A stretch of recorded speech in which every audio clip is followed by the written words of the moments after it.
আজকের রেসিপিটা আমার সেই সব ফলোয়ার্সদের জন্য যারা বলে যে আমার রান্নায় কোনো নতুনত্ব নেই, এগুলো তো ঘরে সবাই করে।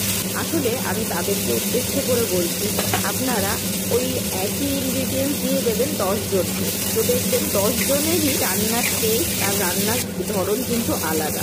তো এটাই আমি সব রান্নাতেই বলি যে আমি কিভাবে রান্না করছি সেটা আপনাদের দেখাচ্ছি। হয়তো আপনাদের রেসিপিটা আলাদা হতে পারে, তো আমার প্রসেসে একবার করে দেখুন, হয়তো ভালো লাগতে পারে। এটাই পুরো আজকের আমার বক্তব্য। তো আর যাই এই রেসিপিটাতে এই নীল বেগুন এই সময় তো ভীষণ উপকার শরীরের পক্ষে, তো এটাকে একটু হেলদি ভার্সন থেকে সরিয়ে আমি একটু অয়েল বা তেল বেশি ব্যবহার করে রেখেছি। তো এইভাবে যারা ভালোবাসে না তারাও দেখবেন খেতে ভালোবাসে, এইভাবে একবার করে দেখবেন। আর আপনারা কি প্রসেসে করেন সেটাও আমাকে অবশ্যই বলবেন। আর আমার রান্নাগুলো কেমন লাগছে, কেমন হচ্ছে আমাকে কমেন্টে অবশ্যই জানাবেন। আর ভিডিওটা ভালো লাগলে লাইক করে দেবে। Thank you, by.